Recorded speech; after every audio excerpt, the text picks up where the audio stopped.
खरातने केवळ पैशांचीच लूट केलेली नाहीये, तर महिलांच्या भावनांची खेळून त्यांचं शोषण केल्याचंही तपासात उघड झालंय। माइंड रीडिंग आणि हिप्नोटाइजचा गैरवापर करत त्याने महिलांचं मानसिक खच्चीकरण केलं, असा धक्कादायक खुलासा समोर आलाय।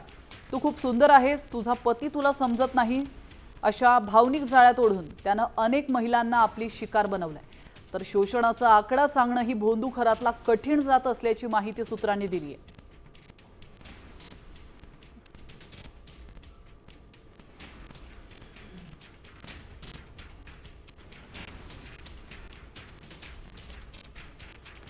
तर भोंदू खरात प्रकरणावरून ठाकरे सेनेचे खासदार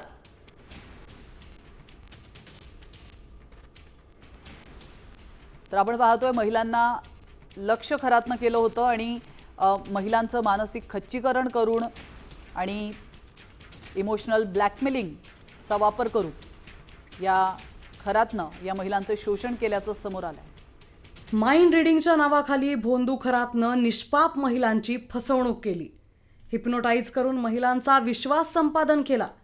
खरातनं महिलांना स्तुतीपर बोलांनी जाळ्यात ओढलं, ऊर्जा हस्तांतरणाच्या नावाखाली महिलांना हिप्नोटाइज करत गैरप्रकार केला, आध्यात्मिक उपचारांच्या नावाखाली महिलांचं शोषण केलं, पतीबद्दल तक्रारी ऐकून महिलांची सहानुभूती मिळवायचा।